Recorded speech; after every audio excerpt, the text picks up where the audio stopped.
خادم حضرات، انسان کو بہرحال ایک مکمل یونٹ میں بہت ساری چیزیں چاہیے ہوتی ہیں. رزق چاہیے، لباس چاہیے، گھر چاہیے، شاید میٹس چاہیے، اولاد چاہیے. اور اگر یہ دیکھا جائے تو اس قسم کی جو ہمارے مسائل پیدا ہوتے ہیں، اگر ان مسائل کے بعد ہماری جنرل سیٹسفیکشن ہوتی رہے تو شاید ہم زندگی کے انجام تک اس طرح پہنچے ایک پرفیکٹلی سیٹسفائیڈ لوگ ہوں اور بڑے آرام سے وفات پا لیں. مگر ایسا ہوتا نہیں.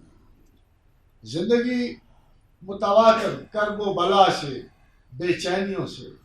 اگر ایک آسانی نصیب ہے تو کوئی دوسری بلا ہمارے ساتھ ہے. اگر ایک طرف امن ہے تو دوسری طرف بے قراری ہے.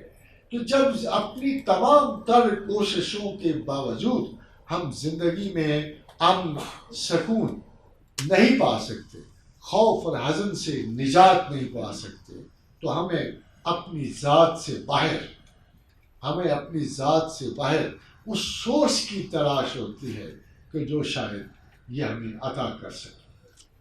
اور دنیا میں کوئی سورس آپ کو، کوئی دنیا کی طاقت، کوئی دنیا کی سورس آپ کو یہ یقین نہیں دلاتی کہ آپ کے غم و حزن و بلا کو میں دور کر دوں گا،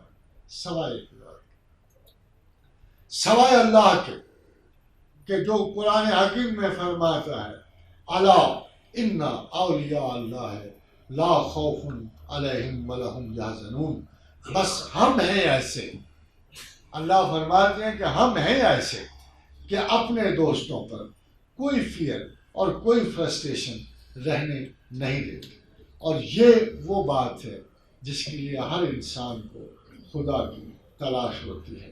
اپنی بے چینیوں میں، اپنے اضطراب میں، اپنی زندگی کے بہتر مسلک میں ایک کلیئر ہیڈڈ سافٹ روٹڈ زندگی گزارنے کے لیے آپ کو کوئی نظریہ مدد نہیں دیتا، کوئی محبت کام نہیں دیتی، کوئی بچہ کام نہیں دیتا، کوئی بڑا کام نہیں دیتا، سوائے اللہ کے کہ جو زمین و آسمان میں، جو ہماری پیدائش سے پہلے بھی، جو ہماری پیدائش کے بعد بھی، جو ہماری موت کے بعد بھی ہمیں رستوں کے امن کے تحفظ دیتا ہے، ہمیں دائمی زندگی کی بشارت دیتا ہے.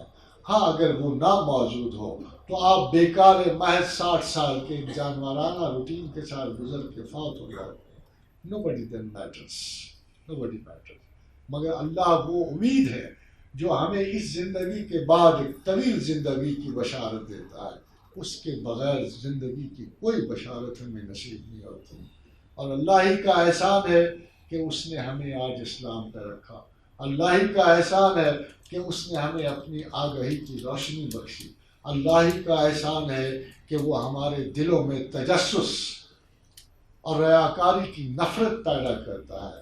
اللہ ہی تو ہے جو ہمیں ہدایت کے رستے بتاتا ہے. اَمَّن یُجِیبُ الْمُضْطَرَّ اِذَا دَعَاهُ، کون ہے جو مضطرب کی دعا اضطراب میں سنتا ہے. وَيَكْشِفُ السُّوءَ، اور کون ہے جو تمہاری برائی کی گرہیں کھولتا ہے. وہ کون ہے وَيَجْعَلُكُمْ خُلَفَاءَ الْأَرْضِ، جو زمین پہ تمہیں معزز کرتا ہے. الٰہٌ مع اللہ، اللہ ہی تو ہے. فَقَلِيلًا مَا تَذَكَّرُونَ، مگر تم اسے یاد بڑا کم کرتے.